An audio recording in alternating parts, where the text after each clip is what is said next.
Buen día con todos, ¿cómo les va? ¿Me escuchan bien? Buen día, Inge. Buenos días, Inge, sí. Buen día.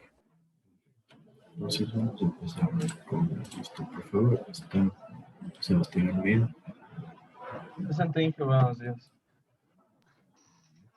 José Luis Andrade. Presente, Inge, buenos días. Iguana. Presente, Inge.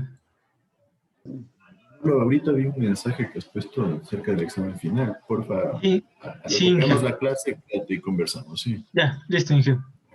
Juan David Valareso. Presente, Inge. Estefanía Benítez. Presente, Inge. Javier Boada. Christopher Capello. Gustavo Cárdenas. Presente, Inge. Rodrigo Chamorro. Presente, Inge. Presente, Inge. Chiri Borga. Presente. José Ignacio Davila. Inge, él me dijo que está con un problema con el internet, que ya se conecta más después. Se lo puedo poner listo. Sofía Donoso. Presente, Inge. David Garzón. Presente.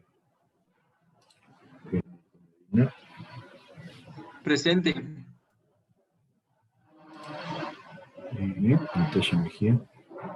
Presente, Inge. Franco Molina. Paul Molina.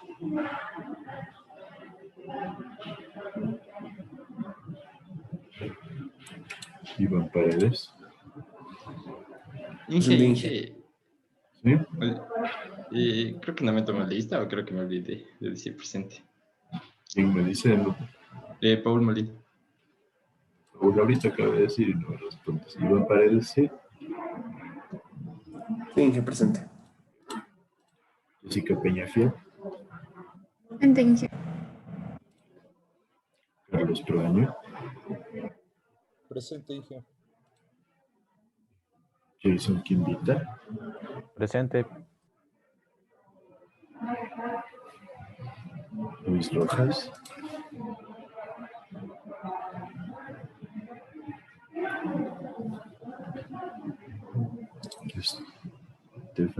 Chili Ruiz. Presente. Juan Sebastián Ruiz. Presente. Vélez.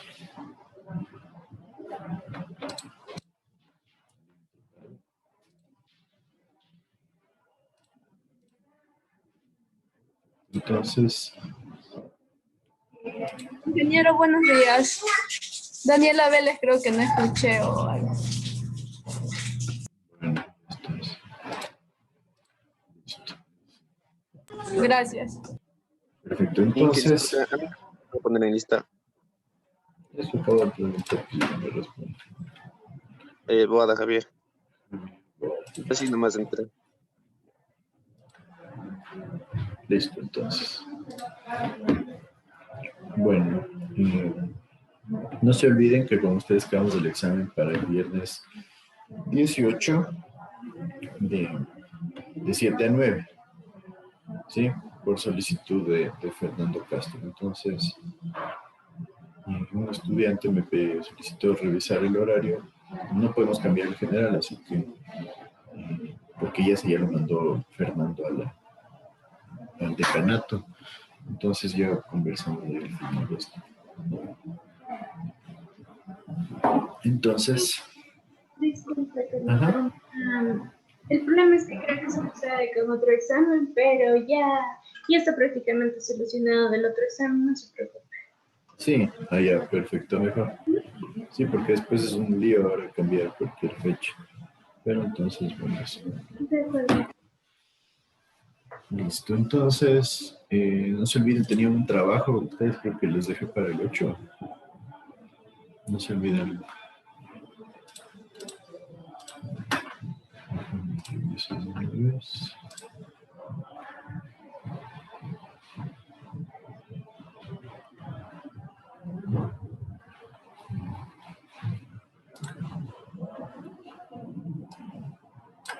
Inge, una cosa, es que no sé si Shirley se estaba refiriendo a la materia de transportes, me parece. Sí, ya estoy. Sí, porque yo tengo otro problema. ¿Tienes otro problema aparte? Ajá, o sea, tengo otra materia yo a las 7. ¿Con qué materia estás? Legislación. Bien. Y, bueno, conversemos al final porque igual el examen va a ser cortito, máximo 1 hora. Entonces, no creo que haya problema en jugar un poquito con el horario. ¿Sí? Ya. Al final conversamos. Listo. Entonces, sí, el trabajo final está para el 8, no se olviden. Sería el martes, sí. Por si es que alguien tiene alguna duda. Entonces, vamos a continuar con la materia.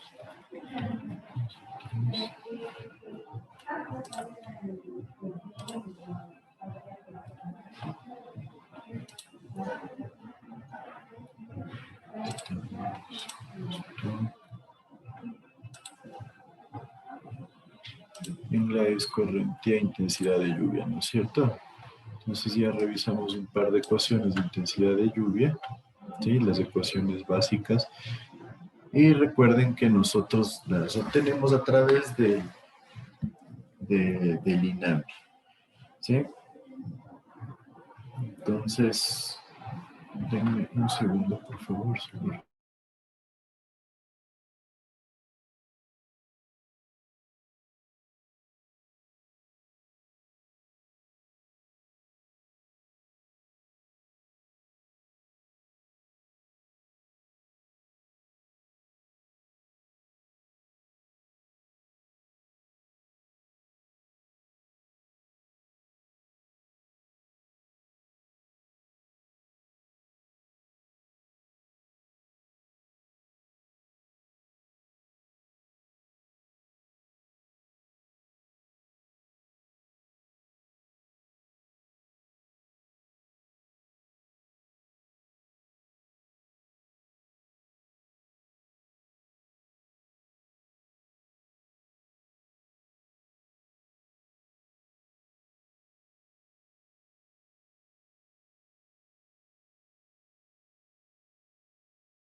Listo, perdón. Entonces, como les decía, la información de la intensidad de las lluvias se la obtiene en función de los datos de las estaciones pluviométricas, pluviográficas, ¿sí? Y a veces también de las hidrometeorológicas, en donde el que nos genera esta información aquí en el Ecuador es el INAMI, Entonces, para que lo tengan en cuenta tal cual como se lo vio en hidrología. Entonces tenían el trabajo que hacer, ¿sí? Entonces seguimos un poco conversando del alcantarillado pluvial, en donde nosotros tenemos este concepto del tiempo de concentración, ¿sí? El tiempo de concentración no es más que la suma de los tiempos que se tiene de llegada del flujo de agua más el tiempo de escurrimiento por los colectores que tenemos nosotros hasta un punto que nosotros le vamos a llamar punto de concentración. ¿Sí? Punto de concentración es el punto donde nosotros queremos evaluar la cantidad de flujo que llega. ¿Sí? Entonces, tengan en cuenta que varía un poquito respecto al tiempo de concentración que se manejaba en lo que es hidrología. En hidrología, recuerdan que el tiempo de concentración es el tiempo de que llegue la última gota, la gota de agua que caiga en la zona más lejana a la parte a la zona de estudio. ¿Sí? Entonces, el tiempo en que esa gota llegue desde la zona más lejana hasta el punto de control. En cambio, aquí hablamos del tiempo que se maneja de llegada en el colector más el tiempo de escurrimiento que tenemos ya adentro del colector hasta el punto que nosotros estemos haciendo alusión o estemos generando la medición. Entonces, este tiempo de concentración sería igual al tiempo de entrada más el tiempo de flujo. Y normalmente se recomienda utilizar valores de entre 10 minutos y 30 minutos cuando hablamos de áreas urbanas. Entonces, de esta manera ustedes tienen una recomendación que les da un punto de partida en los lugares o en los casos en donde no tengan datos fehacibles o datos que sean concretos.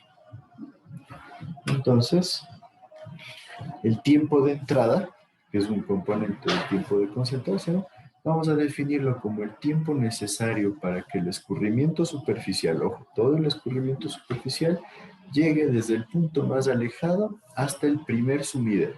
Si ven la similitud entre los conceptos de hidrología, ¿no es cierto? Antes hablábamos del punto de control, ahora hablamos del punto del primer sumidero. Entonces, en esencia, el tiempo de entrada se refiere al tiempo en el cual nosotros vamos a tener el escurrimiento, ¿sí? Ya que llegue el escurrimiento, más bien dicho, desde la zona más alejada hasta el primer sumidero. Y obviamente va a depender de la pendiente superficial que nosotros tengamos. Mientras pendiente más alta, nosotros vamos a tener un tiempo menor, ¿sí? Por otro lado, del almacenamiento en depresiones, ¿a qué creen que se refiere este almacenamiento en depresiones? ¿Qué me dices, Manolo Atrego?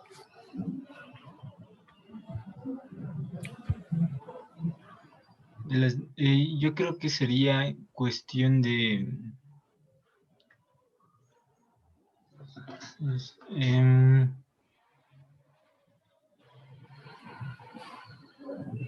a ver, depende de la pendiente. Pendiente no sirve porque además pendiente se mueve más rápido el flujo, ¿no es cierto? Claro. Y almacenamiento en las depresiones, ¿por qué podría influenciar o a qué se refiere?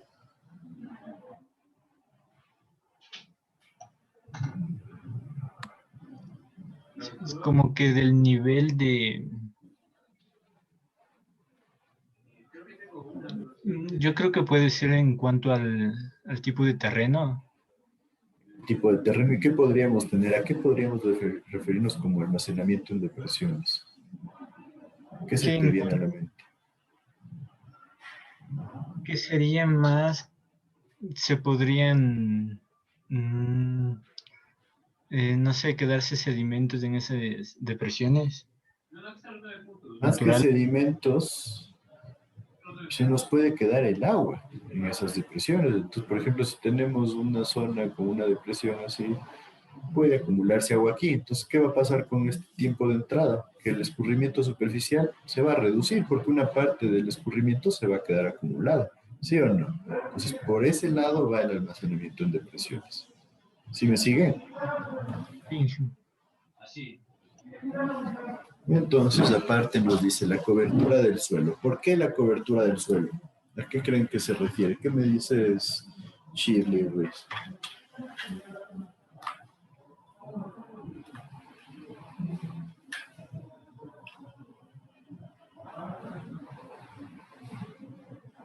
Sí, Perdón, Inge, no podía activar el micrófono. Ajá. A la infiltración que hay en el suelo.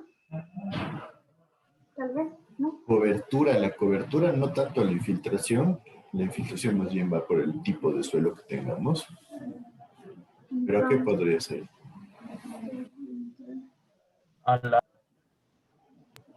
área, Inge, al área que se va a tomar en cuenta en el suelo, o a la disponibilidad de suelo que tenemos.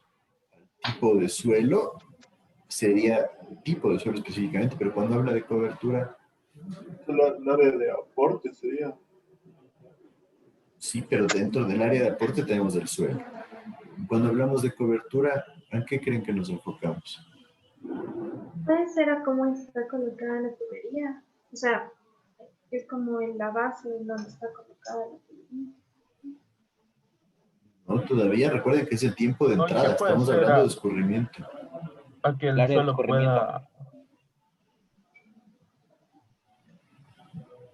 ¿A qué? No les escuché. Puede ser a los obstáculos que va a tener el agua, o sea, por ejemplo, si hay rocas, es que Va por ahí, sí, recubrimiento más que rocas, pues si tenemos vegetación, ¿qué pasa si tenemos vegetación? va a haber Sí. más infiltración, tal vez no va. Sí, ¿por qué? Porque se demora el agua más en influir, ¿no es cierto? La vegetación sirve como un obstáculo para el flujo de agua, entonces el agua se va demorando y eso genera una variación en el tiempo de entrada, en el tiempo en que se demora el agua en escurrirse hasta nuestro punto de control. ¿Sí? Que sería el primer sumidero. Y por otro lado, ¿qué pasa si hay asfalto o hormigón? Va a fluir mucho más rápido, ¿no es cierto? Entonces, esto genera una influencia en el tiempo de entrada. ¿Sí está claro entonces? Sí. La lluvia antecedente ya se refiere a la lluvia previa. Por ejemplo, si es que el suelo está húmedo, ¿qué va a pasar? Si por decir el día anterior llovió y el suelo está húmedo.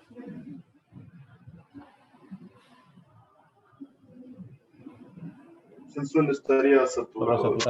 Exacto, probablemente el suelo esté saturado y no vamos a tener mayor infiltración. Entonces, el tiempo de entrada va a ser menor. ¿Sí? Y la longitud del escurrimiento enfocada a lo que me decían, al tamaño de la cuenca. ¿Sí? Mientras más largo el recorrido, obviamente, más tiempo se va a demorar. Entonces, este tiempo de entrada se le calcula con esta ecuación 0.0543 por la resta de 1.1 menos un coeficiente de escorrentía. Este coeficiente de escorrentía ya vimos que depende del material de recubrimiento del suelo, por la longitud del flujo superficial, o sea, la longitud máxima que tiene que recorrer el flujo, elevado a la 0.5. Pues para determinar esta longitud, ustedes tienen que hacer una medición de cuál será el trayecto más largo que tiene que recorrer la gota de agua, y sobre la pendiente promedio S a la 1/3, ¿sí? Entonces, de esta forma nosotros tenemos ya una ecuación para determinar el tiempo de entrada. Aquí es punto crítico que ustedes midan bien la pendiente, ¿sí? Entonces, normalmente lo que se hace es definir el punto más distante, el punto de control, que sería el primer sumidero, y ver la diferencia de nivel entre los dos. Entonces ahí sacamos la pendiente promedio, porque recuerden que si se produce una forma más o menos así, me van a decir, ocupo la pendiente de acá, la de acá, la de acá o la de acá. Entonces de esa forma nosotros sacamos la pendiente promedio, ¿sí? Y es más fácil realizar el cálculo. ¿Sí está claro esto? Perfecto. Entonces después tenemos el tiempo de flujo. Recuerden que el tiempo de concentración era tiempo de entrada más tiempo de flujo. Este tiempo de flujo es el tiempo que recorre el agua en la red hasta el punto en consideración, que sería el primer sumidero. Entonces, en esencia, ¿a qué crees tú, Bernardo Medina, que nosotros nos referimos con el tiempo que recorre el agua en la red? Sería igualmente el tiempo que está en el sistema, el agua corriendo. Es el tiempo que está corriendo dentro del sistema desde el primer sumidero hasta el punto de control, ¿no es cierto? Que en esencia podrá ser el primer pozo, podrá ser el segundo sumidero, etcétera, etcétera. Entonces eso nosotros ya lo debemos definir.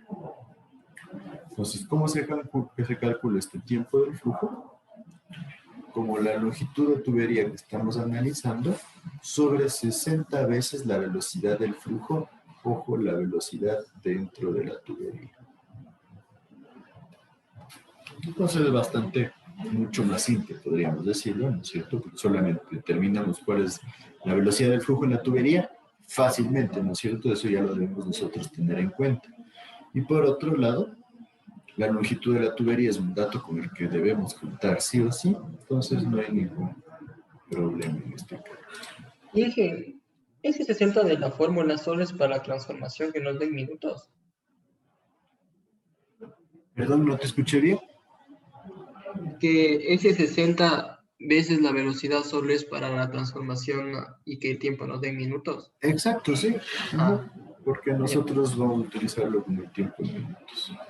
Perfecto. Entonces, en esencia tendríamos algo así. El tiempo de concentración, por ejemplo, para el colector 1,2, que es este colector de acá, va a ser el tiempo de entrada en 1. Entonces, este es el punto 1. Y yo debo determinar, ¿esta es la longitud más grande que tiene que recorrer el flujo? ¿O es esta? ¿Sí? Entonces, yo debo ver cuál es el tiempo de entrada en 1. Y después determino cuál es el tiempo de entrada y ya tengo este valor de aquí. Y después yo analizo cuál es el tiempo de flujo entre 1 y 2. Y de repente, ¿qué dirían ustedes? ¿Tengo un tiempo de flujo entre 1 y 2?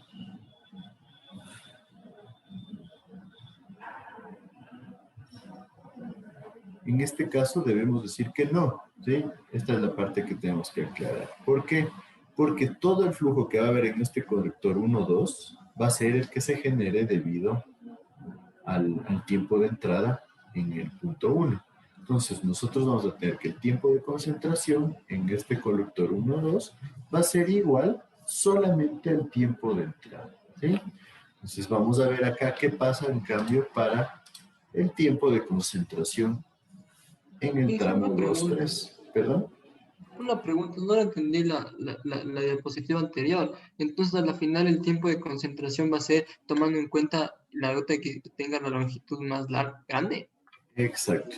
La que tenga que hacer el recorrido más largo, porque en ese vamos a tener el tiempo de entrada más grande.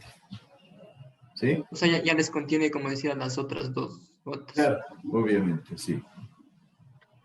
Entonces, por eso buscamos el tiempo de concentración, por eso nos dice que es la sumatoria del tiempo de entrada desde el punto más distante, o sea, que más se demora, ¿sí? Más el tiempo del flujo, que es el flujo que se genera ya dentro de la red. Entonces, por eso nos enfocamos en el más grande posible. ¿Y por qué, disculpe, y por qué no habría el tiempo de flujo entre 1 y 2? Eso no me quedó claro. Porque en este tubo no hay más flujo que el que está entrando acá. Entonces, estamos hablando del tubo, ¿sí? Entonces, ya vamos a ver acá.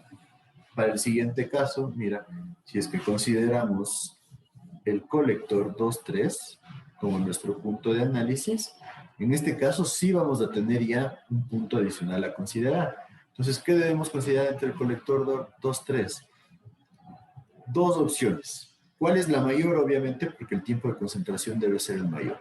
Entonces, por un lado, el tiempo de entrada en 1, el que analizamos para el colector 1,2, ¿no es cierto? La partícula más lejana hasta este punto, ¿cuánto se demora en llegar? Tengo el tiempo de entrada en 1. Más el tiempo de flujo 1,2. O sea, ahí ya considero el tiempo que se demora a llegar el flujo de todo el colector 1,2. ¿Sí? O por otro lado, debo comparar con el tiempo de entrada en el punto 2. Entonces, en el punto 2 también voy a tener un sumidero. Entonces, busco el punto más lejano hasta el punto 2 y de esa forma determino el tiempo de entrada en 2. Entonces, yo comparo el tiempo de entrada en 1 más el flujo entre 1 y 2, versus el tiempo de entrada en 2. ¿Sí me siguen con eso? Sí, ahí tendrían que ser iguales, ¿verdad? No, el que sea mayor lo tomo como el tiempo de concentración, ¿sí? Ya. Entonces ahí me voy por el mayor de todos, o sea, ¿cuál va a ser? Porque después el tiempo de concentración nos sirve para determinar el caudal. Entonces, a mayor tiempo de concentración yo voy a tener mayor periodo de duración de la lluvia y por ende voy a tener un mayor flujo. Inge, pero el tiempo de entrada en 2 no sería lo mismo que sumar la entrada al 1 más el flujo de 1 a 2. ¿Por qué? Porque aquí supongamos que la cuenca acá sea una cuenca así, súper grande y por aquí. Bueno, está bien. Vamos que sea algo así. Ya. Entonces el tiempo de entrada en 1 va a depender de estas zonas de aquí. Supongamos algo así. Y este tiempo de acá lo vamos a calcular como el tiempo dentro de la tubería en 1 en función del caudal, ¿no es cierto? Y de la longitud. Pero supongamos que el tiempo de entrada en 2 tiene un componente muy grande, ¿no es cierto? Y que este tiempo sea mayor que el tiempo que se demora esta de acá, que sería el tiempo de entrada en 1, más el tiempo de flujo entre 1 y 2.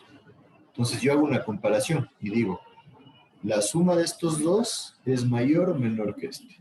Y yo defino como mi tiempo de concentración, pues el mayor de las dos opciones. ¿Sí? ¿Por qué? Porque por un lado me llega el agua desde 1 hasta 2 y por otro lado me llega el agua de escurrimiento superficial hasta el punto 2. ¿Sí me siguen con eso? Sí. Sí. En esencia debo comparar y el mayor tiempo es el que corresponde a mi tiempo de concentración. Inge, pero y no se deberían como que sumar los dos, porque al final de las dos partes llegarían agua. Claro, pero tienes que ver cuál es el que más tiempo se demora, porque el que más tiempo se demora, vamos a suponer que genera una mayor concentración. Ya lo sí entendí.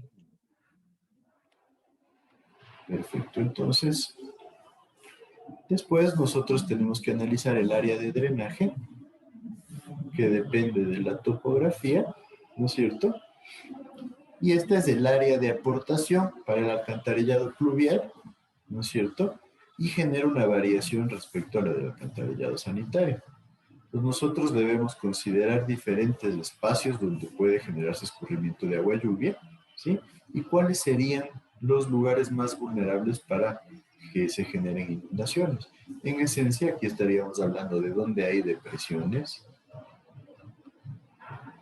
donde hay quebradas, donde hay, podrían ser lagunas en algunos casos, ¿sí? Donde hay ríos, etcétera, etcétera. Entonces hay que analizar dónde puede escurrir el agua y cuáles son los sitios vulnerables. Entonces hay que tener siempre eso en consideración, por eso hablamos, siempre que hablamos de alcantarillado pluvial hay que considerar la posibilidad de inundaciones, ¿sí? Entonces, en muchos casos van de la mano con lo que son las obras de protección contra inundaciones. Entonces nosotros buscamos una solución práctica y económica para generar una evacuación de aguas y también impedir que las aguas pluviales generen una invasión, como se le suele llamar, a las propiedades. O sea, que no se llegue con las aguas pluviales a inundar zonas que no estaban destinadas a esa finalidad. Tampoco que se estanquen en vías. El estancamiento en vías es peligroso porque puede generar daños y que se generen infiltraciones a la red de alcantarillado sanitario. ¿Por qué creen que podría ser un problema que se generen infiltraciones en el alcantarillado sanitario?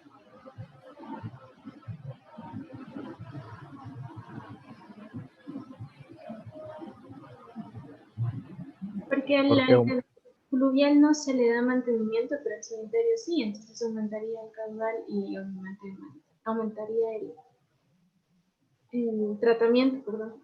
Perfecto, ¿no es cierto? Incrementa primero la cantidad de tratamiento, de agua que necesita tratamiento, entonces podría colapsar la planta de tratamiento de aguas servidas, ¿sí? Y por otro lado, también podría colapsar, ¿qué cosa?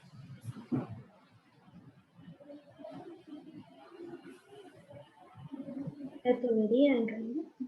Exacto, ¿no es cierto? La red de alcantarillado de aguas sanitarias o servidas.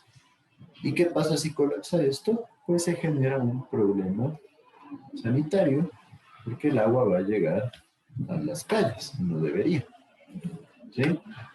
Y también hay el riesgo de que se genere presión interna y esto genere un problema ya en la estructura de los conductos. ¿Sí está claro? Sí. Siempre hay que tener mucho cuidado cuando está el alcantarillado separado, que no colapse el sanitario. Si es que por algo llega a colapsar el alcantarillado sanitario, se vuelve un problema bastante grave. Aquí en el Ecuador no se le da mucha importancia, pero sí es algo muy peligroso, ¿no? Puede generar esparcimiento de enfermedades de una forma muy crítica. Entonces vamos a ver las suposiciones del método racional, que decíamos que era el otro método que nosotros manejábamos dentro del alcantarillado pluvial. Entonces nos dice que las suposiciones es que la intensidad de la lluvia va a ser constante, ¿sí? Normalmente es una suposición bastante básica porque nosotros generamos una variable muy volátil cuando empezamos a determinar que la lluvia no es constante, que la intensidad es variable.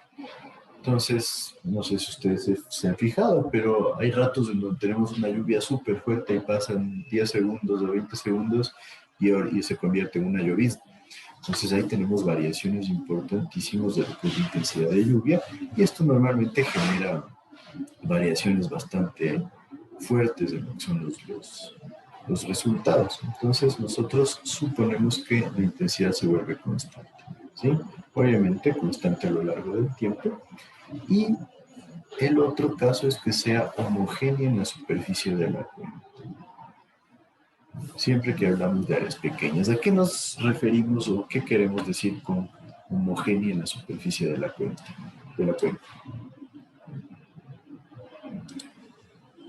¿Qué me dice Carlos Proaño?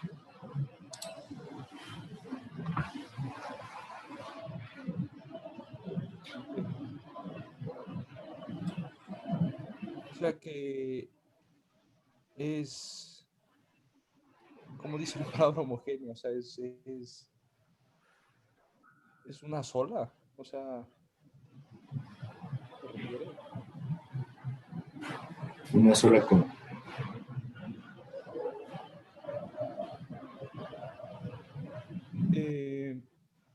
En volumen puede ser, en cantidad. En intensidad, ¿no es cierto? ¿Qué es la intensidad? La cantidad de milímetros de agua por cada unidad de área en un periodo de tiempo.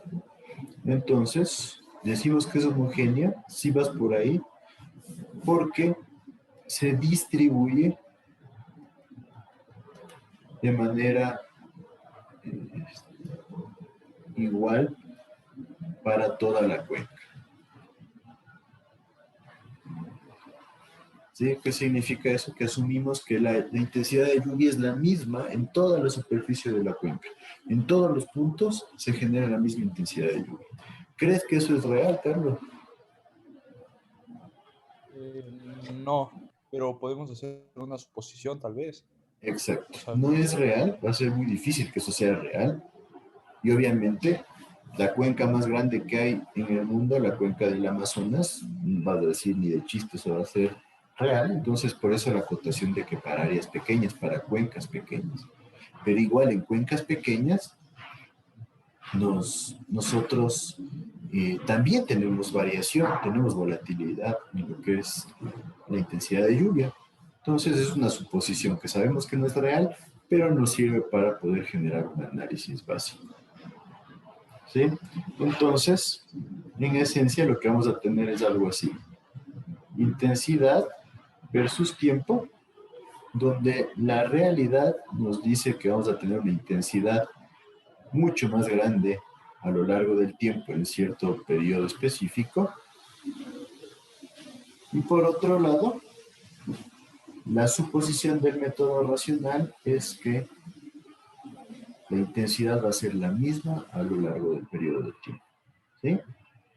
No sé si me siguen. Este es el ejemplo más como que fácil de entender. Entonces, por otro lado,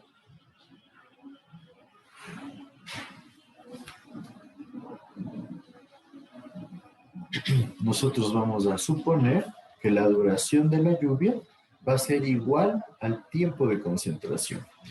¿Qué significa eso? ¿Qué me dices, Sebastián Almeida?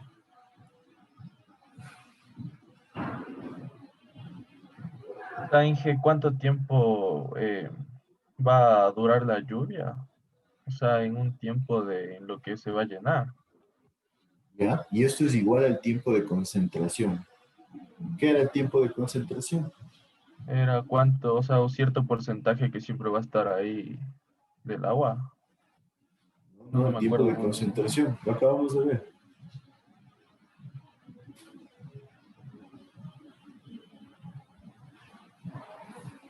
El tiempo en que la gota se demora en recorrer todo.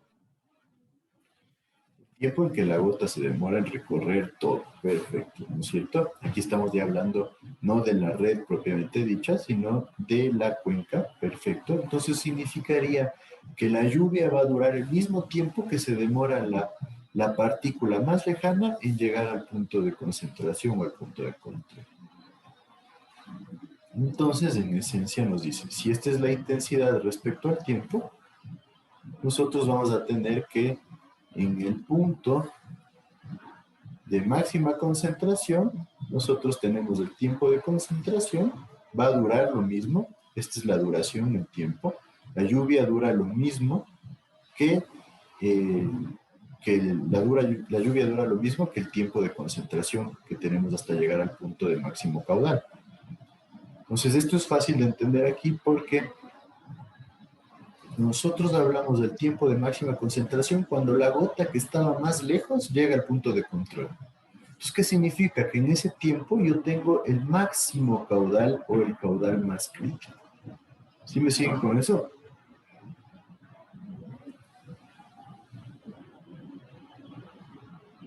A ver, Inge, tengo el caudal más crítico cuando el tiempo de concentración es máximo. Cuando llega el tiempo, cuando ya se produce el tiempo de concentración. Ya. Recuerden que es tiempo de concentración, no podríamos decir que es máximo si no es uno solo, porque es el tiempo en el que la partícula más lejana llega al punto de control.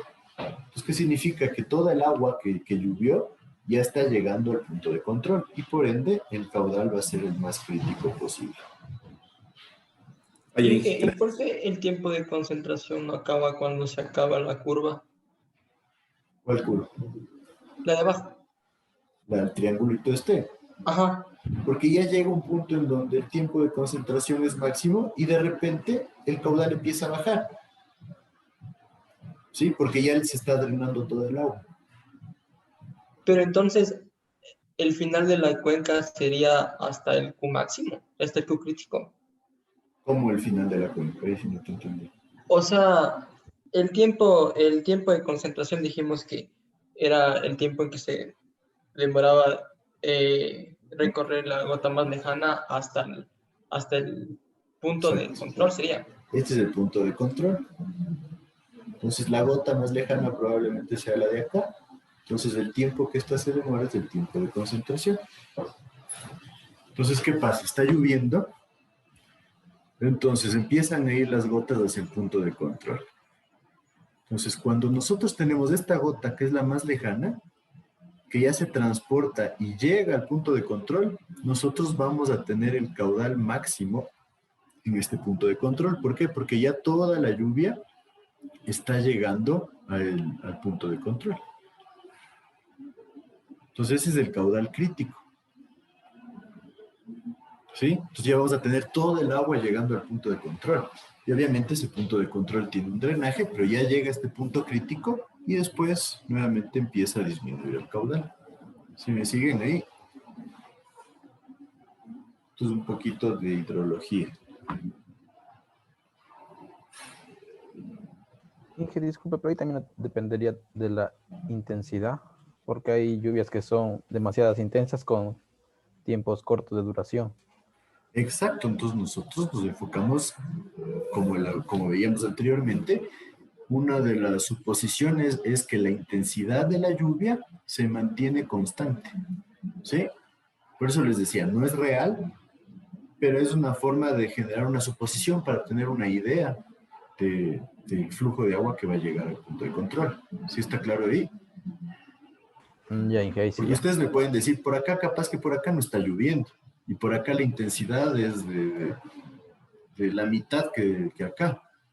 Pero obviamente nosotros tenemos que trabajar con datos constantes, porque tampoco podemos tener una estación pluviométrica o pluviográfica en todo lado. Entonces capaz que aquí en esta cuenca hay una estación por aquí. Entonces nosotros asumimos que esa estación nos da datos relevantes para toda la cuenca. O capaz que ni siquiera está aquí, sino está en la cuenca de por acá al lado. Entonces decimos, bueno, las dos cuencas son similares, se encuentran a alturas similares, se encuentran en zonas similares, entonces yo puedo asumir datos para la de acá. Que es en esencia la estadística hidrológica que nos toca manejar, porque si no va a ser muy difícil decir cuál es la intensidad en cada punto. ¿Sí? Entonces, tal cual como ustedes veían en hidrología, se hacen suposiciones para poder determinar caudales. Y se ha visto que estos métodos dan resultados aceptables, podríamos decirlo.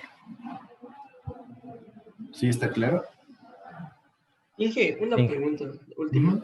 Entonces, el tiempo, el punto de control, nosotros nos definimos, ¿verdad? Es que el punto de control normalmente va a ser donde se acaba la cuenca, en el río. Eso es lo que le decía antes. Entonces van a tener ríos así, ¿no? Supongamos. Entonces, ¿ustedes quieren analizar la cuenca del río de acá? Y le hacen con isoyetas o como quieran la distribución, ¿no es cierto? Como hacían en hidráulica general. Entonces, su punto de control sería el punto de acá. También podrían analizar la cuenca grande y el punto de control sería acá. Entonces, por eso se recuerdan en hidrología, ya ustedes hacían los gráficos y hacían con lanas, con varillitas, con cualquier cosa que se les ocurría y decían, esta es la longitud más grande, entonces a esta se debe mi tiempo de concentración. ¿Sí está claro ahí? Inge, y por eso le igualamos a la duración de la lluvia, porque ahí se va a producir, o sea, a la final, toda la duración de la lluvia va a darme la mayor cantidad de agua. Exacto. Entonces ustedes asumen esta intensidad de la lluvia como una intensidad constante para todo lado y asumimos para que este método funcione que este tiempo que dura la lluvia es el mismo tiempo que se demora la gota más lejana en llegar al punto de control. Entonces, ¿qué pasa? Cuando llegamos al tiempo de concentración, tenemos el caudal máximo en nuestro punto de control. Por eso hablamos del caudal crítico. ¿Sí está claro? Sabemos que esto no es 100% verdad, ¿no es cierto? Por eso hablamos de las suposiciones del método racional. Pero tenemos que partir de algún dato, tenemos que partir de algún análisis. Entonces, la idea de este método racional es considerar dentro de la intensidad de lluvia todas estas variaciones de las intensidades parciales y la variación del tiempo de duración de la lluvia. ¿Sí me siguen ahí un poco mejor? Sí. Sí. Entonces, obviamente es un método que sabemos que esto no es real, pero nos da un buen resultado en cuanto a caudal, especialmente cuando las cuencas son pequeñas.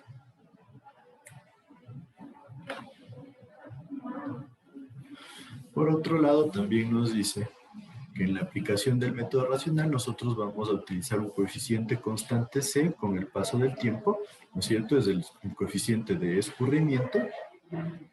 ¿Qué significa eso? Que nosotros asumimos que el agua se escurre igual por todos lados.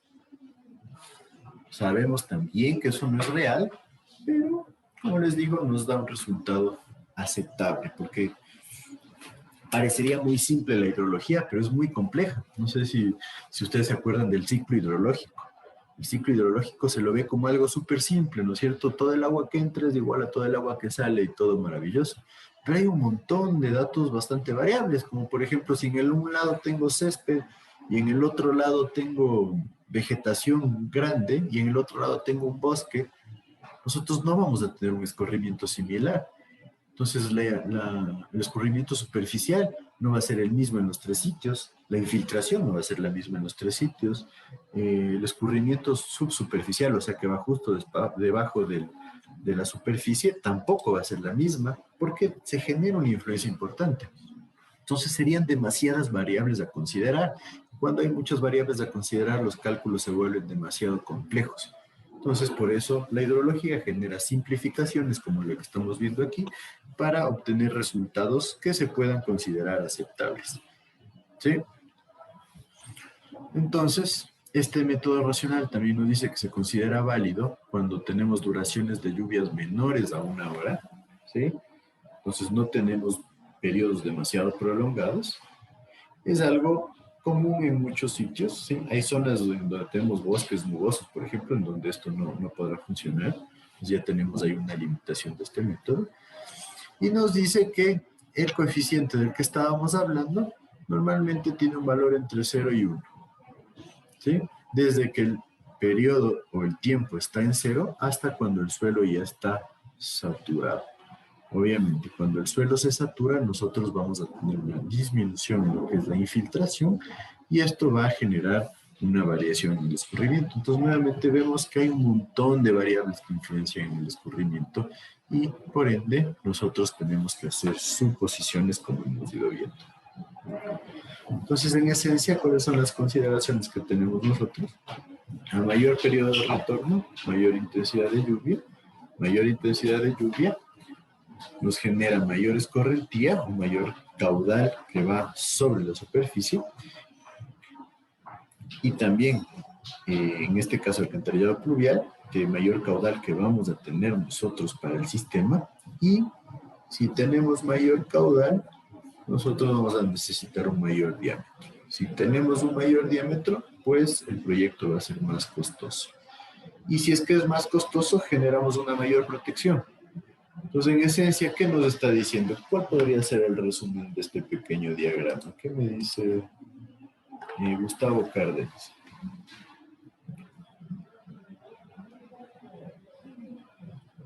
Sí, aquí sí. ¿Qué me dice?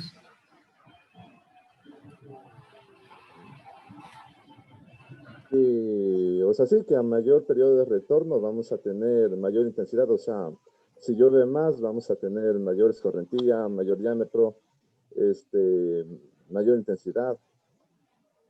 Debemos de tener igual mayor protección, o sea, sí, como diría, que es directamente proporcional. Que si se aumenta el periodo de retorno, todo va a subir. Ya, pero entonces, en resumen, ¿qué tendrías ahí? En resumen sería que, bueno, dependiendo de la zona donde sea mayor el periodo de retorno, vamos a tener una mayor necesidad de una mejor protección, de una mayor protección. Más o menos por ahí, pero en esencia. Inge, tal vez podría ser de que, o sea, si yo no puedo coger como que un periodo de retorno tan alto ni uno tan bajo, sino un tipo punto medio para, no sé, como que equilibrar las cosas por lo que va relacionado con el costo. Exacto. Nosotros no tenemos suficiente presupuesto, nos va a tocar bajar el periodo de retorno. ¿Y qué significa si baja el periodo de retorno? Baja la protección. Es mucho más fácil que colapse el sistema. ¿Sí? Entonces, claro, me dice, tampoco vamos a usar 500 años de periodo de retorno porque va a salir demasiado caro. Entonces, nosotros debemos generar un equilibrio. ¿Sí? Un periodo de retorno que nos permita una tranquilidad, que nos permita que no nos toque cambiar el alcantarillado cada 10 años, que sería crítico, sería una inversión muy grande porque obviamente cada 10 años estar destruyendo las vías, estar haciendo excavaciones, aparte va a generar una molestia importante, ¿sí? Pero que tengamos el dinero suficiente para pagar el proyecto. Entonces, yo diría que es uno de los problemas más grandes que manejan las ciudades, y en nuestro medio, si a eso le involucramos la corrupción, se genera un problema importante, ¿no? Entonces, nosotros normalmente usamos periodos de retorno relativamente bajos y con costos altos. Entonces ya se va ahí generando un problema importante. ¿Sí? Entonces, lamentablemente la obra civil en nuestro medio es cara porque hay mucha influencia política, ¿no es cierto? Un ejemplo que es dramático de eso es cuando hubo todo el problema de la ruta Collas. No sé si se acuerdan, la ruta Collas costó 16 millones de dólares por cada kilómetro. Cuando se habla de la tendencia mundial entre 1 y 3 millones de dólares por cada kilómetro de construcción. Aquí en Ecuador hablamos de 5 millones de dólares por cada kilómetro de una vía normal en promedio. Sí, pero imagínense lo que es llegar a 16. Y un dato que era bastante interesante es que en Alemania, tren de alta velocidad puede costar alrededor de 15 millones de euros por kilómetro. Entonces, simplemente para tener unos datos comparativos de obra civil, digo, porque una vez saltó todo este tema y aquí en nuestro medio no hay un buen análisis, no hay una eficiencia en lo que es medición de costos, etcétera, etcétera. Y en Alemania el promedio de kilómetro de vía estaba alrededor de 500.000 euros por kilómetro. Simplemente tener en cuenta cosas que hay que ir cambiando de nuestro país, cosas que afectan al país. Entonces, si nosotros pagamos 5 millones y en Alemania pagan 500.000 dólares por cada kilómetro, algo estamos haciendo mal.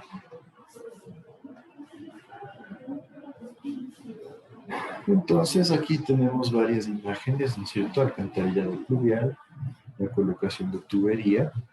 Normalmente la tubería de PVC se puede trabajar sin cloro, ¿no? En algunos casos también se trabaja con tubería de hormigón. No hay ningún problema. Hay hormigón simple y hormigón armado. Obviamente el hormigón armado es súper buena, resiste un montón y dura más tiempo, pero también es más caro. Entonces el análisis de costos también es importantísimo en este medio. Y nos dice que al contrario que en el alcantarillado sanitario, aquí no se genera una película biológica.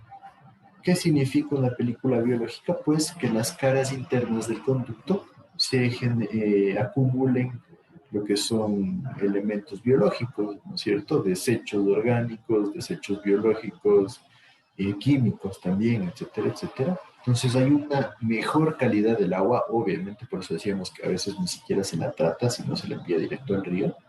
Y eso genera que no se dañe tan fácilmente el material de los conductos. Entonces es una ventaja del alcantarillado pluvial, porque recuerdan, el caudal que manejamos en alcantarillado pluvial es considerablemente más grande que el caudal que manejamos en el alcantarillado sanitario. Son las 12, tomémonos unos 5 minutos.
Listo, entonces continuamos.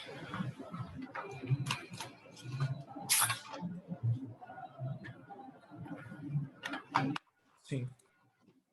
Perfecto, entonces,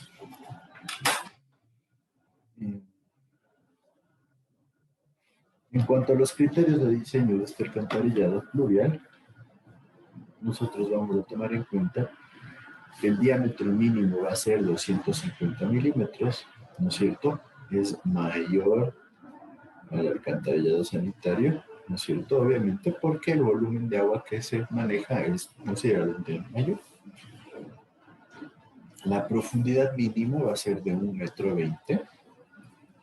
Yo les diría, trabajemos por lo menos con 1,50 por el hecho de que 1,20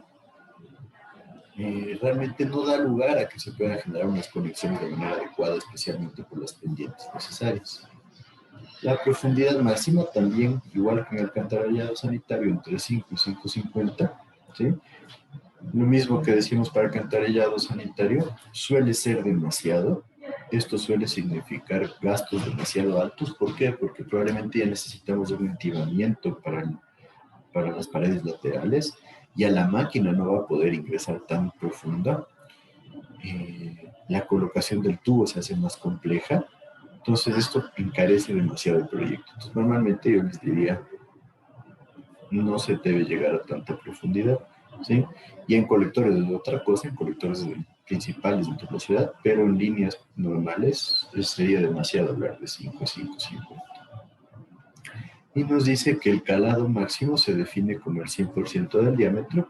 O sea, se podría llegar a tener que D pequeña sea igual a D mayúscula. No les recomiendo yo, pero en estos casos, como son casos momentáneos, como las lluvias generan variaciones, como hemos ido viendo, podría en algunos casos llegarse a tener el tubo 100% lleno. El problema es que hay que tener cuidado en ese caso con el material para tener conciencia de que este material debe poder resistir. Entonces, el caudal va a ser igual a pi por el diámetro al cuadrado sobre 4, que es la sección transversal, ¿no es cierto? En esencia esto es el área, por 1 sobre el coeficiente de Manning, por el radio hidráulico, que es diámetro sobre 4 a la 2/3 y por gradiente de energía a la 1/2. Entonces estaríamos hablando que el caudal máximo es el caudal a tubo lleno. ¿Sí? ¿Sí me siguen con esto? Sí. Sí. Entonces, ¿cuál es el proceso normal? Podemos calcular cuál es el diámetro en función del tubo trabajando 100% lleno, lo que tenemos aquí. Y a ese dato nosotros le vamos a incrementar un poco porque el diámetro comercial que vamos a seleccionar va a ser el diámetro comercial inmediatamente superior. Entonces, de esa forma ya tenemos una seguridad de que el tubo no va a trabajar a presión. Hay que tener en cuenta este dato especialmente cuando, por ejemplo, nos sale que el diámetro es de 0,793 y el comercial es de 0,80. Yo probablemente en ese caso les diría vámonos con el de 0,85, el de 0,825, etc. Por seguridad. ¿Sí está claro esto? Sí. La idea entonces es que no seamos mecánicos, sino generemos siempre criterios para evaluar lo que estamos haciendo. Lo mismo, mantenemos una velocidad mínima de 0,9 metros por segundo, una velocidad máxima de 4,5 para caso extremo, pero la recomendación nos dice 3,5. Esto puede generar problemas. Entonces, la recomendación siempre es trabajar con 3,5 como velocidad máxima. La pendiente mínima, podemos trabajar con los criterios normalmente de velocidad mínima, la autolimpieza, el mismo criterio que hicimos análisis nosotros para el alcantarillado sanitario, y la fuerza atractiva, podemos también utilizar este criterio, pero la recomendación es que usemos una fuerza atractiva de 2,5 pascales. ¿Recuerdan cuánto es el valor que imponíamos nosotros para el alcantarillado sanitario? 1. 1, ¿no es cierto? Y en algunos casos 1.5. Entonces, en esencia, estamos incrementando la fuerza atractiva y eso hay que tenerlo en consideración. Pero el proceso va a ser exactamente el mismo. Entonces, ¿todos estamos claros con ese proceso?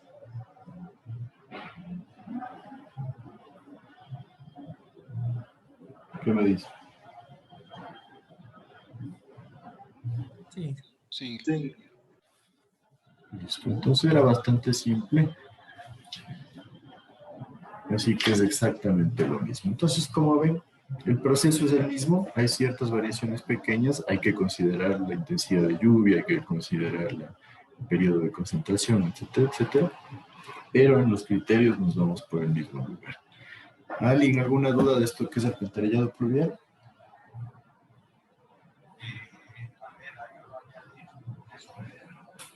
Bueno. Entonces, vamos a pasar a lo que es alcantarillado combinado.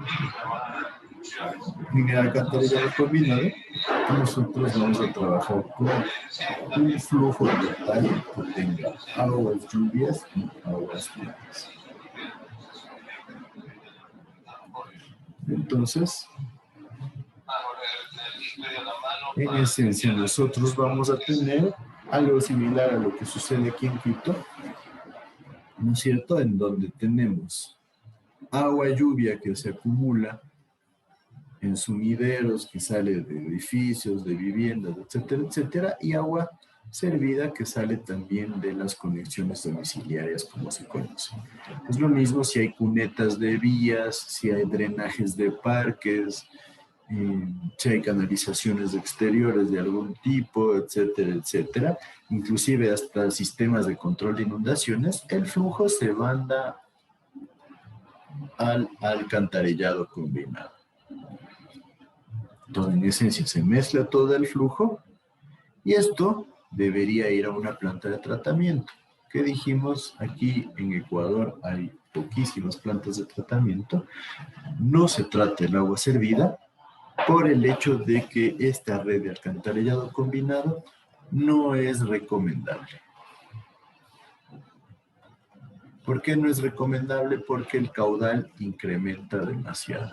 Entonces, en esencia, estamos tratando las aguas lluvias que nosotros mismos les contaminamos, que es una severenda tontería, ¿no es cierto? Nosotros mezclamos las aguas, generamos una contaminación y después tendríamos que tratar todo el flujo que es en magnitud un montón.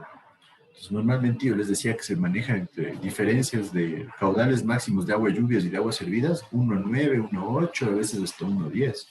Entonces, estamos tratando 10 veces la cantidad de agua que deberíamos tratar y eso genera que la planta de tratamiento sea carísima. ¿Cuál es la solución más fácil? En Ecuador no hay plantas de tratamiento. Entonces se descarga directo al río. ¿Qué problema podemos tener con eso? ¿Qué me dicen ustedes? Directamente contaminación del río y para las especies que viven ahí. Contaminación del río, contaminación que podría generar afectación a las especies, tanto de fauna y flora. ¿Qué más podría pasar? Yo también pienso que se está desaprovechando agua que podría tratarse para hacer agua. Exacto, estamos generando una contaminación ambiental y aparte estamos desaprovechando agua que podría reutilizarse, ¿no es cierto? Podría reutilizarse el agua lluvia en inodoros, podría reutilizarse el agua lluvia en sistemas de riego para parques, riego de canchas, lo que sea. Y por otro lado generamos una alta contaminación. Entonces, en casos críticos, nosotros podemos generar inclusive un problema a la gente que tenga, que genere agricultura aguas abajo. ¿Por qué? Porque ¿qué pasa? ¿De dónde coge el agua los agricultores? Del río. ¿No es cierto? Del río, del cauce del río. Entonces, si tenemos aguas abajo aquí, terrenos agrícolas, ¿no es cierto? Diciendo que el flujo del río sea así, ¿qué va a pasar? El agricultor coge esta misma agua y empieza a generar sus surcos, sus guachos para generar los sembríos. Entonces, toda la contaminación que viene aquí en el río termina en los sembríos. Y eso es lo que pasa aquí en el Ecuador. La mayoría de ríos son altamente contaminados, especialmente cerca de las urbes. Solo la ciudad de Loja tiene un buen manejo de aguas servidas.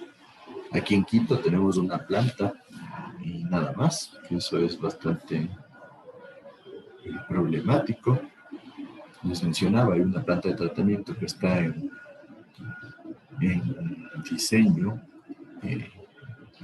y está aprobada, inclusive el crédito, son $1.000 millones, casi como 960 millones de dólares para una sola planta de tratamiento que probablemente no va a generar el impacto que generaría 4 o 5 plantas de tratamiento dispersas en las zonas críticas de la ciudad. Entonces, las cosas que pasan en este país. Pues imagínense lo que es gastarse $1.000 millones de dólares en una planta de tratamiento, que probablemente si tendríamos el alcantarillado separado podría bajarse en un 60% el costo. Entonces podríamos ser mucho más eficientes, pero no ha habido una buena planificación. Entonces es un problema con el que nosotros debemos luchar y debemos estar al tanto que en cualquier momento hay que buscar una forma de solventarlo, una forma de mejorar la calidad ambiental, porque la tendencia mundial es a generar tratamiento de todas las aguas servidas. La mayoría de ciudades en el mundo ahorita ya están buscando formas de reutilizar el agua reciclada, como les he ido mencionando, en donde lo que se hace es generar una economía circular enfocada al uso del agua, en donde se utiliza el agua, se la trata y se la vuelve a utilizar. Entonces, de esa forma ya no se genera un impacto tan grande sobre las fuentes de agua principales. Mientras que en nuestro caso lo que estamos haciendo es usar agua limpia y contaminamos el río. Si contaminamos el río ya se generan problemas tanto para riego, tanto para poblaciones que no tienen unas plantas propiamente dichas de tratamiento de aguas. Entonces se vuelve un problema generalizado. Veamos si algún rato logramos solventarlo, pero es un problema importante para nuestra ciudad. Tenemos como alcantarillado combinado un sistema que capta simultáneamente y también conduce el 100% de las aguas sanitarias y pluviales. Dada su disposición, dificulta su tratamiento posterior, obviamente, ya hablamos de eso, y genera serios problemas de contaminación porque se vierte agua sucia en cauces naturales. Y obviamente las restricciones ambientales generan una imposibilidad de infiltración. ¿Qué se refiere a esto? Que en algunos casos se utiliza el agua de lluvia, el agua del alcantarillado pluvial, para generar la recarga de acuíferos, como se conoce. Entonces se la bota en zonas donde lo que va a hacer es infiltrarse en el suelo y recargar los acuíferos. Pero con el agua del alcantarillado combinado no se puede generar infiltración. Entonces, ¿cuál es el problema ahí? Que del ley nos toca llevarlo a tratamiento, pero en Ecuador no se trata, entonces se lo bota al río, la salida más fácil posible. Entonces, en esencia, ¿cómo se detalla ese sistema? Tenemos aguas servidas domésticas, tenemos agua lluvia en sumideros, agua lluvia en cubiertas. Normalmente en esos casos las casas tienen que tener doble sistema de pozos de revisión, pero el costo lo asume el dueño de la vivienda y no es un costo demasiado grande. Ustedes se ponen a analizar un pozo de revisión con tubería, les costará 100, 120 dólares, y si tienen que poner 2 o 3 no, y genera un incremento demasiado alto en lo que es los costos de la vivienda. Entonces es una forma mucho más óptima de separar. En cambio, en este caso se maneja todo con un solo pozo de revisión, se mezclan todas las aguas y se genera una sola conducción. Entonces, ¿dónde se usa este alcantarillado combinado? Pues en localidades donde existen situaciones que limiten el uso separado. En esencia, ya veíamos, ¿no es cierto? Podría ser la mejor alternativa. ¿Recuerdan cuándo? ¿Alguien recuerda una de las razones?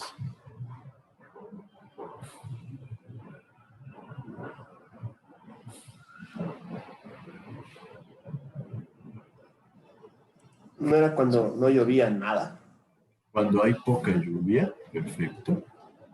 Cuando hay poca lluvia no hay problema, porque algún rato llueve cada 2 o 3 años y colapsa el sistema. Eso sí va a colapsar el sistema, pero si no hay la posibilidad económica, entonces no se genera un problema realmente dramático. Por otro lado, cuando es un sistema antiguo y es muy caro cambiarlo, ¿no es cierto? Y yo les diría que en esencia esas serían las dos principales causales. Entonces, hay que tener siempre en cuenta los costos para la disposición. Entonces, obviamente, el alcantarillado combinado, como ventaja, podríamos decir que es más barato.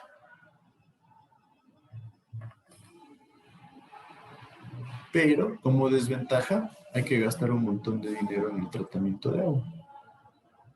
Entonces, esa fue la razón que nos llevó acá en Ecuador a usarlo tanto.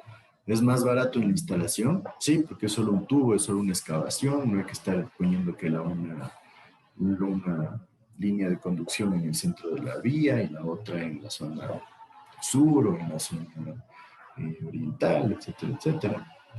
Entonces es más barato de insertar, de generar. Pero ya después la solución aquí fue, bueno, no tratamos del agua y todo el agua se bota al río. Terrible decisión.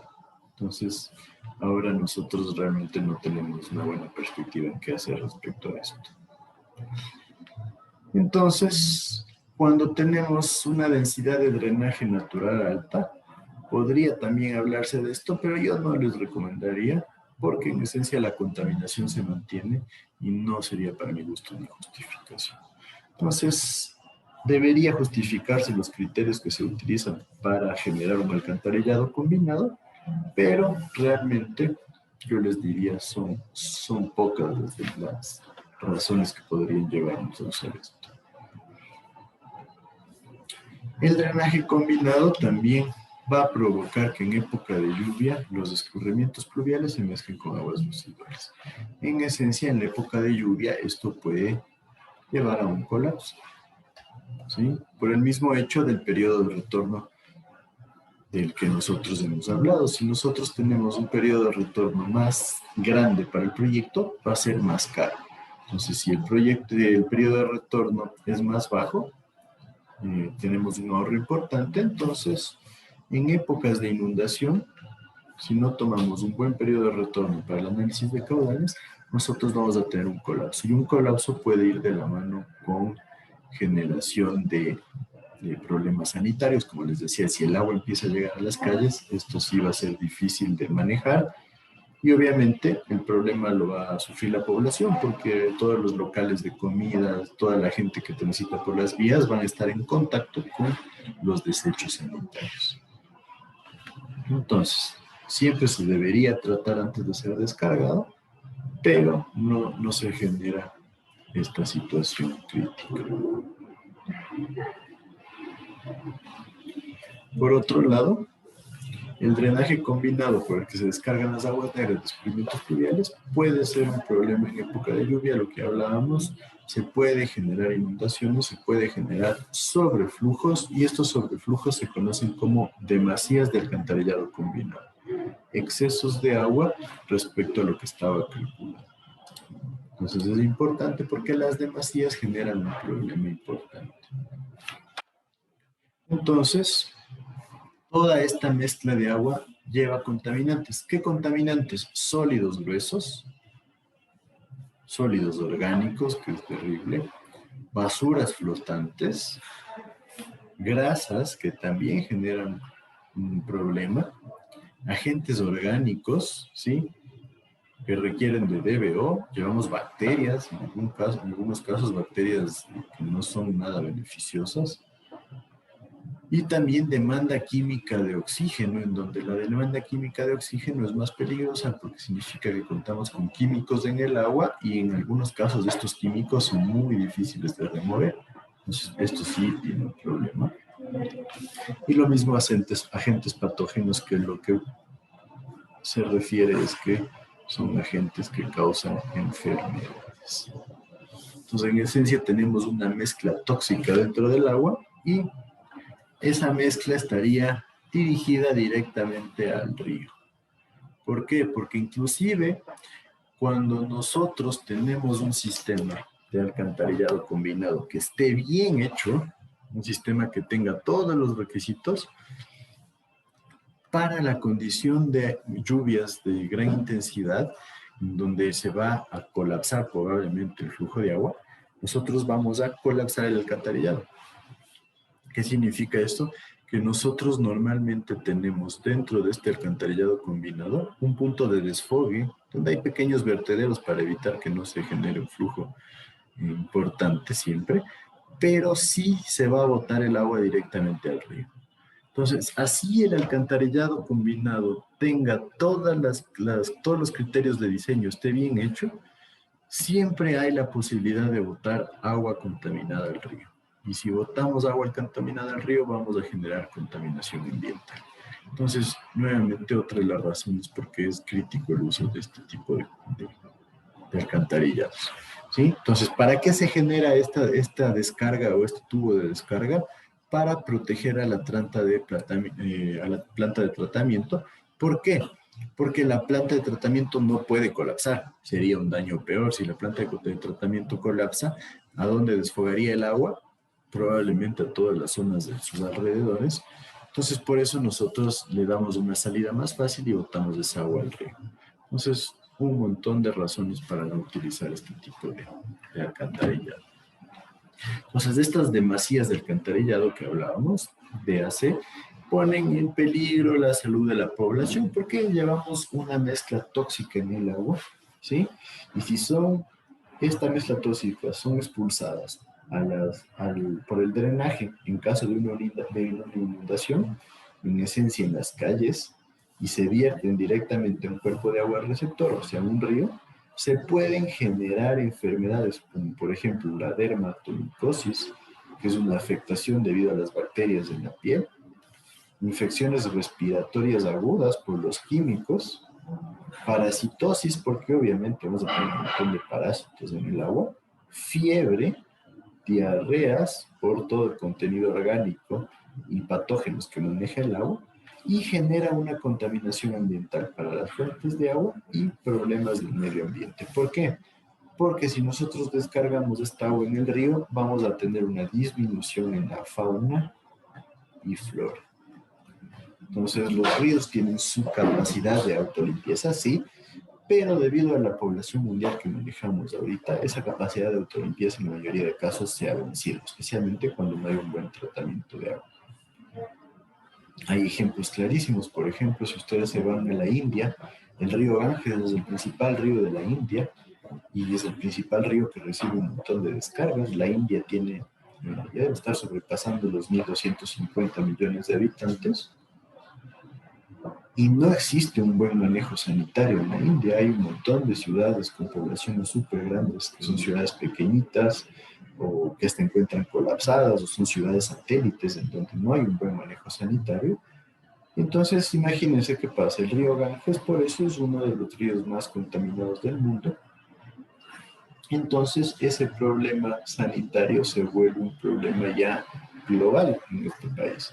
Y en el Ecuador, si no tendríamos tanta agua, ¿no es cierto? Si nos vamos al análisis que se veía, que probablemente vieron en hidrología, en donde se comparaba la cantidad de agua que hay en los distintos países del mundo. En el Ecuador tenemos más o menos entre 6 y 8 mil metros cúbicos de agua por habitante por año, mientras que el país promedio del resto del mundo tiene alrededor de 1.500.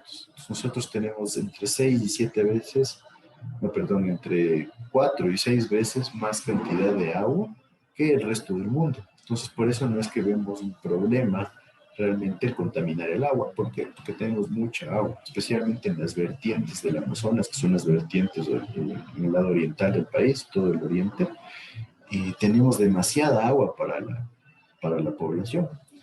Entonces, por ejemplo, nosotros en Quito tomamos una buena cantidad de agua de las vertientes del Amazonas, porque tenemos agua de Papayaca, del Parque Nacional Cayambe-Coca, etcétera, etcétera, que son vertientes del Amazonas. Entonces, no sentimos esta necesidad de agua. Pero en otros países donde no hay mucha cantidad de agua por cada habitante, ya se vuelve un problema bastante importante.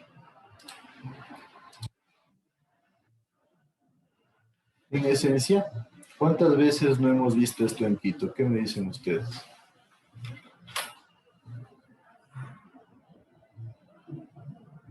Cada vez que llueve así, esos, como que esas lluvias súper intensas, pero de corto tiempo pasa eso. Exacto, lluvias intensas de corto tiempo. ¿Y qué vemos ahí? ¿Qué tenemos ahí? ¿Han visto directamente esto alguna vez? Yo sí. ¿Y qué significa eso entonces? Que ya colapsó el alcantarillado. Colapsó el alcantarillado y eso significa que todo el flujo... Ya hay un exceso de presión. Exacto, hay un exceso de presión por el flujo que ya colapsó el alcantarillado. Y esto genera que en algunos casos, y no sé si han visto alguna vez, pero se levanten las tapas del alcantarillado debido a la presión. Probablemente alguna vez han caminado sobre esa agua o han estado en una inundación y les toca correr.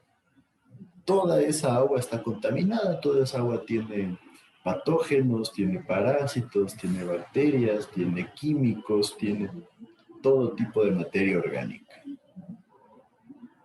Y en esencia, ¿qué pasa? Toda esta agua que está en la calle se va a secar en algún rato, ¿no es cierto? Se seca esa agua. ¿Y qué pasa con todos los contaminantes? Se van a quedar sobre la calzada. Llega el viento y este viento genera que haya un movimiento de estas partículas y eso va a terminar en todos los locales. Aquí podrán haber tiendas, esto va a llegar a entrar a la tienda, porque normalmente está con la puerta abierta, capaz que por aquí hay un carrito de hot dogs, ¿no es cierto? Que tiene aquí el pan al aire libre, o aquí hay unos motes y los motes están ahí tapados con un trapo. Todo esto va a contaminar, ¿sí? Y en esencia, ustedes deben haber visto, cuando se hicieron análisis físico-químicos de la comida que había, por ejemplo, en el parque de la Vicentina, se encontró que había coliformes fecales en toda la comida. ¿Qué significa eso? Que llegaron todos estos contaminantes hasta la comida. Entonces, solo para que se den cuenta de la realidad de nuestra ciudad, ¿no? Y hablando que somos Quito, que es la ciudad que mejor maneja el tema de aguas, la EMAPS supuestamente es la empresa de mejor manejo de aguas del Ecuador. Y ahí tenemos coliformes fecales en la comida en el parque. Imagínense qué pasa en las ciudades pequeñas, en los pueblos del Ecuador, donde realmente no hay un control. Donde en la costa, que las inundaciones son pan de cada día en el invierno. Entonces eso genera ya una disminución en la calidad de vida de los ciudadanos. Entonces, situación a tener muy en cuenta.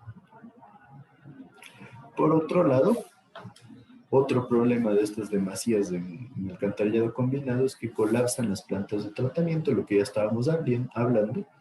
Entonces, estos picos, al no poder ser tratados, se mandan al río directamente, ¿sí?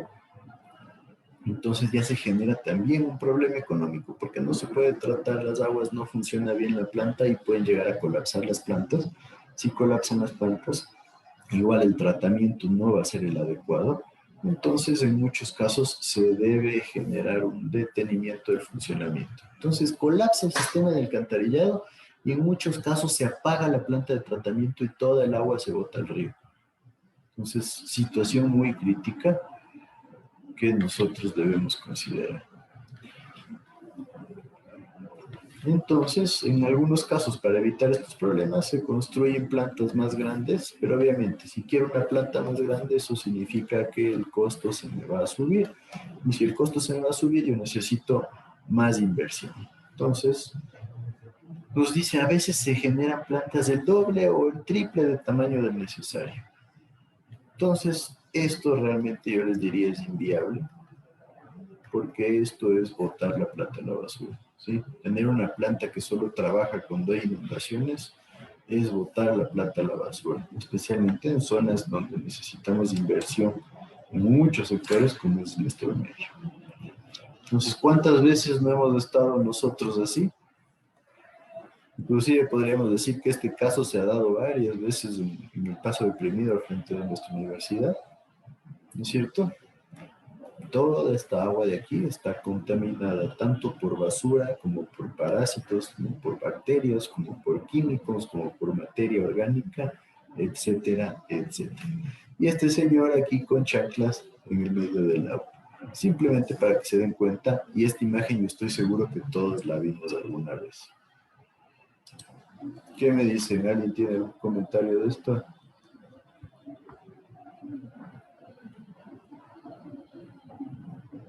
Sí, así mismo pasa.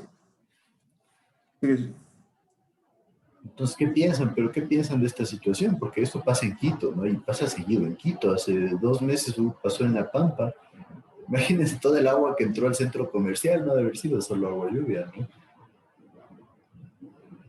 Existen bastantes desechos, bastante basura. Bastantísimos desechos, pasa esto un montón. Pasa un montón, vean la basura. También deben haber visto los videos que en Riobamba, en Ambato, había camiones de basura que descargaban directamente la basura al río cuando hubo problemas con el botadero. Entonces, sí, cosas igual, que hemos visto aquí, ¿verdad? Igual por experiencia propia, así rapidito, como que nosotros antes con mi familia vivimos por allá por la y una de estas inundaciones se tapó lo que es la por lo que va por el trole, se alzaron las aguas, todo el agua se metió a las casas, y ya después cuando se logró sacar de todas esas aguas quedaron los lodos ahí de fondo, como que uno tipo tierra, barro, que está súper contaminada. Exacto. ¿Y qué pasa en las casas, no? ¿Qué pasa si es que llegó esa agua a la refrigeradora y la refrigeradora no tenía un buen sello hermético? Probablemente esa agua se metió a la refrigeradora y contaminó todo lo que hay ahí. ¿Qué pasa si es que ya se secó el agua? Probablemente si tienen alfombra es bien difícil que alguien pegue una lavada extrema de la alfombra. Entonces eso se secó y todos esos contaminantes llegaron a la comida de la cocina, probablemente, sí.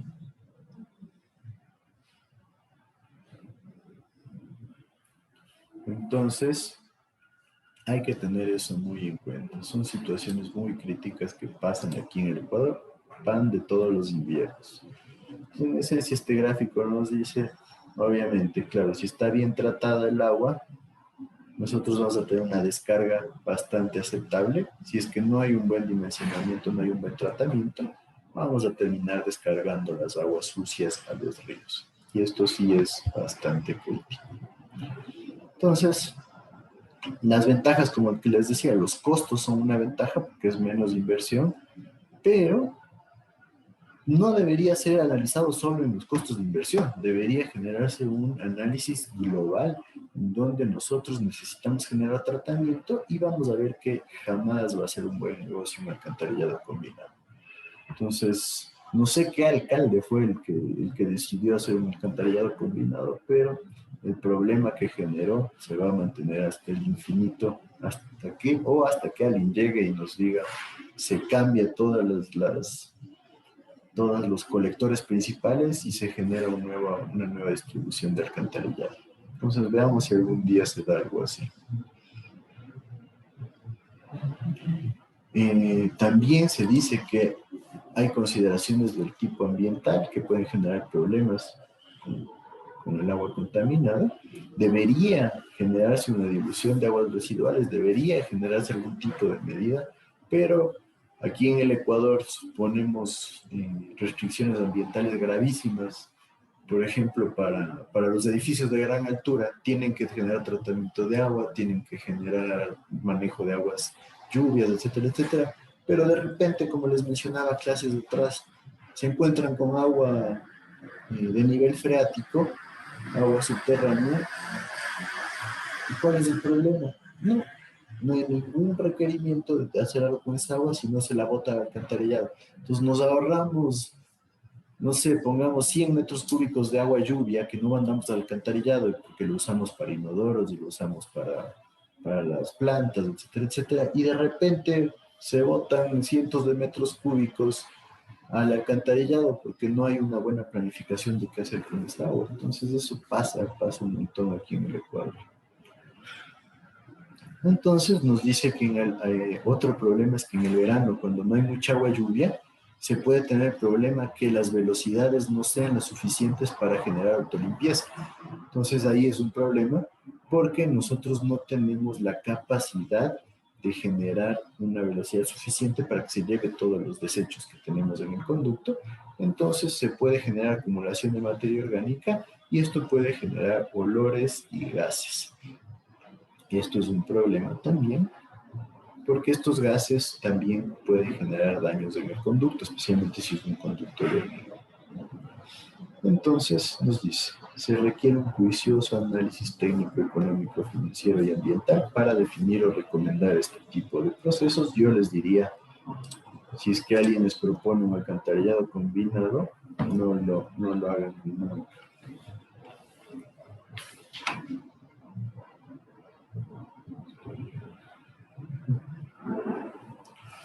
Entonces, en esencia, como bases de diseño debemos considerar el caudal de aguas servidas y el caudal de aguas lluvias.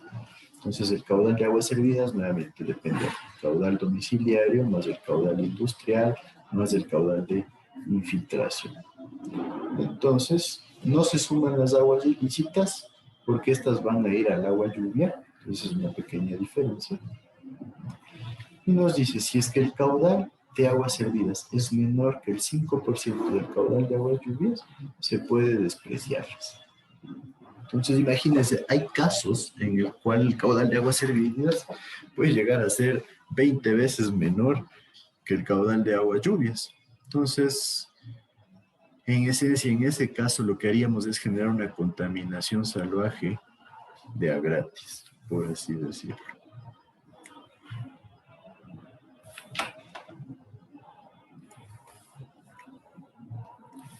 Entonces, los criterios de diseño van a ser los mismos que tenemos para el alcantarillado pluvial, ya que es el caso más crítico porque nosotros tenemos el problema de velocidad de autolimpieza, ¿sí? Y el volumen de agua lluvias es mucho mayor. Pero también nosotros debemos siempre verificar que se genere la autolimpieza con el caudal medio de aguas servidas al inicio, ¿sí? Porque puede ser necesario incrementar la pendiente, especialmente cuando hablamos de épocas de verano, ¿sí? Ahí como podemos hablar de una sequía, ¿sí? O en épocas de sequía, bueno, eso sí depende de la ciudad. En épocas de sequía, nosotros podemos tener la situación crítica de que hay acumulación de materia orgánica y eso genera una acumulación de contaminantes, ¿sí? La generación de gases y todo lo que hemos venido hablando. Bueno, antes de cambiar de tema, creo que podemos quedar así para completar. En la clase del día martes conversaríamos de las estructuras complementarias y alguna otra cosa que nos quede pendiente. Y el día viernes tendríamos la última clase en función de lo que es el mantenimiento y operación de estos sistemas. Entonces, ¿alguien alguna duda hasta ahí?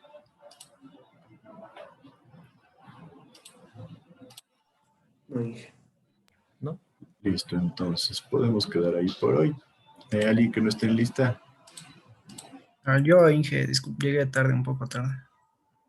Yo también, Inge. 2 segundos.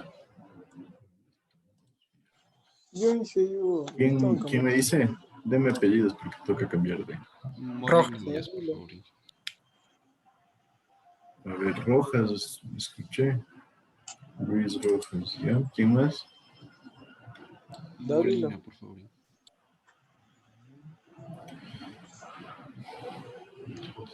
Está Vila, ¿ya? ¿Quién más? Molina, por favor, Inge. Franco. Sí. Ok, ahí estamos. Inge, tal vez yo, porque no sé si se me escuchó, estaba un poco inestable. Sí, te escuché. Gracias. Perfecto, entonces, bueno, quedamos ahí. No se olviden del trabajo que está para el 8, para el día martes, tenemos clases. A ver, Manuel Tariguana, que tu ratito para conversar. Y lo mismo tú, Stephanie, que me mandaste un mensajito para revisar, sí. Ya, Inge.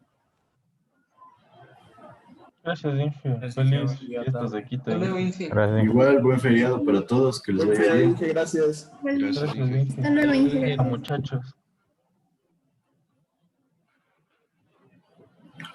A ver, Manolo, cuéntame que tú tenías un problema con qué me dijiste. Sí, yo tenía problema con la fecha del examen, Inge, porque justo estaba revisando el día martes o miércoles, me parece, y también el horario de exámenes tengo ahí una materia de legislación, que el único horario que tengo clases de esa materia es de 7 a 9, y me han puesto en ese horario el examen. Ya le pregunté también a la profesora que da la materia, y me dijo que el examen duraba alrededor de 50 minutos. Alrededor de 50 minutos. Entonces podríamos cuadrar, si tienes de 7 a 8 con la otra materia y de 8 a 9 con la mía, ¿te parece? Sí, sí, justo eso, Inge. Perfecto, no le veo ningún problema. Entonces, Pero ¿eso sería para todo el curso, Inge, o solo para mí?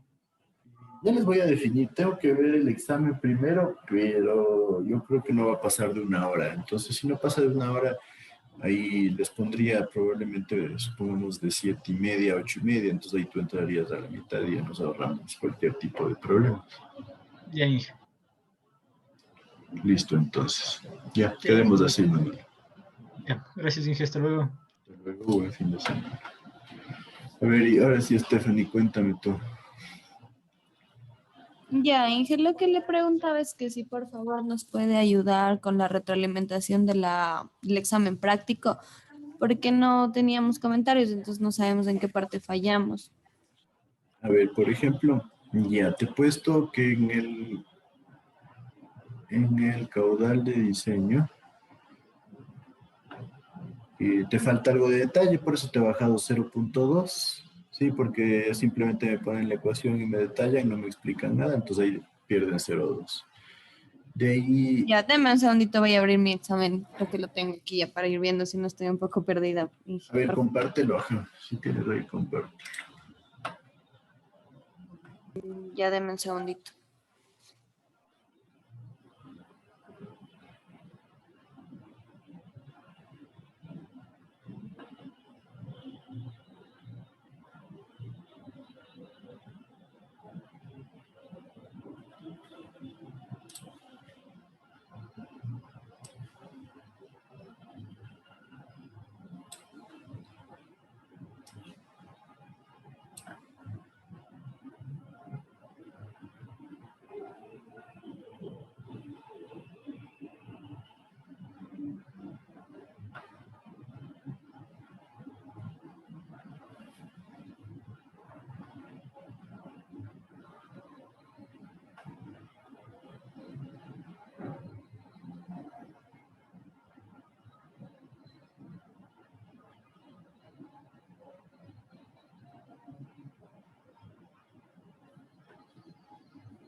No lo encuentro, en que lo estoy buscando en el WhatsApp y no lo encuentro. A ver, espérate, lo encontré. Estas dos exámenes soy yo, ¿no es cierto? Sí, sí, es eso. Entonces, bueno, en la primera parte les puse, y bueno, algo que también influye en que normalmente soy más estricto cuando me mandan atrasado, y ese examen lo tengo como atrasado, no me lo mandaron dentro del tiempo. Entonces, aquí yo tengo que la determinación del caudal de diseño, no hay una explicación clara, ¿no es cierto? Porque usamos el 1.1, etcétera, etcétera. Entonces, por eso te he disminuido 0.2. De ahí en lo que es el diámetro de la impulsión, sí lo tienen realizado de una forma bastante aceptable, ¿sí? Manejas el criterio de velocidad, manejas la ecuación, entonces ponen un par de comentarios, pero sí quisiera que incluyan otros datos, como por ejemplo cuál es el mínimo, cuál es la razón de empezar con los 350, ¿no es cierto? Aquí me dices ya que es un diámetro comercial, pero sí quisiera un poquito más de información ahí. Me hablan de una tubería de asbesto cemento, lo mismo. Normalmente dijimos que no vale la pena el asbesto cemento, entonces eso también ahí nos genera una influencia de criterio, ¿sí? Entonces esto también influye en lo que es diámetro de impulsión y succión.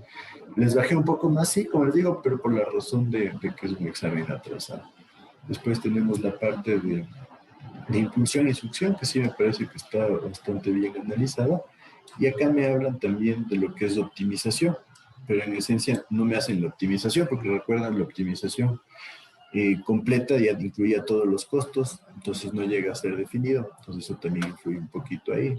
Pero normalmente hicimos un análisis de costos, o sea, investigando en el internet más o menos los costos de las tuberías según los diámetros. Y sí le puse más abajito, hay una hoja que está ¿dónde solo está eso? la razón es por ahí, déjeme verle, que más abajito. Ahí está toda la justificación de todo el problema. Primero lo que es velocidades, diámetro de succión, diámetro de impulsión. Y más abajito, me parece, o en anexos, algo así, le pusimos como que los valores de costos fueron investigados. En el anexo está. Ajá. Los costos. Pero no me han dado un detalle ni nada, entonces como que, claro, ahí si hubieran puesto un detalle, si hubiera sido mucho mejor. Pero como les digo, sí, te bajé un poco más por el hecho de la esta. Podría aceptarte y podría regular un detalle como que. Es que aquí me sacas costo de tubería, por lo menos si me pondrías 500 metros por $10, ¿sí? Ah, sí. ya. Claro, porque sí. si no Pero son bueno, solo valores ahí que... Más o menos general, claro. Porque en esencia me podrías decir, sí, yo pongo aquí 10,000, 20,000, 30,000, 40,000 y claro, yo no tengo idea de dónde salió. Entonces por ahí un poco para eso. Después tienes bien organizado la parte de acá. Generaste las pérdidas aquí. No tengo detalle de dónde salieron estos valores. Tengo la altura de succión, la pérdida menor de succión. Todo de las fórmulas, Inge, pero sí está la fórmula, pero no anotamos los cálculos por el tiempo, pero ahí están las fórmulas. O sea, son todas las fórmulas, las ocupadas, están ahí las expresiones. Justo ahí está. Ajá, ahí está, por ejemplo, la potencia, está la fórmula. La potencia, sí. Por parte de pérdidas no hay un detalle. Solo de pérdidas tengo como que 2 líneas, ¿sí ves? Pero ahí están las fórmulas, Inge. Ahí están. Ahí está. ¿Cuánto fue la impulsión? ¿Cuánto fue la succión? Ahí pero están las fórmulas. Claro, pero ¿dónde sacaste esto, por ejemplo? No tengo claro. No sé si yo les bajé un poco más por el hecho de que no está bien detallado, por ejemplo, aquí. ¿Qué datos usaste para las pérdidas por fricción? No todos los del gráfico. Todos los del gráfico del problema. Entonces, ahí está con los ahí diámetros. Es lo que yo necesito ver, claro. Entonces, mira, aquí me pones directamente las pérdidas, pero no veo como que el detalle de dónde está la ecuación. Por ejemplo, para pérdidas que usaste, si me pusiste el Hazen-Williams de 140, pero normalmente por lo menos tener una base. Podría ser algo, podría reconocer, pues sí, pero tal vez un 0,5 sobre 10 podría reconocerte para fomentar, porque sí, el trabajo está bien hecho, en su mayoría falta detalles, sí, pero en comparación con lo que tiene el resto, yo creo que sí, podríamos caer en eso, te podría reconocer un poco, pero sería para el examen final y tendrías que hacerme acuerdo. Ya listo, Inge, yo le haría acuerdo entonces. Listo, entonces. Ya, Inge, muchas gracias. Que esté muy bien, buen fin de semana.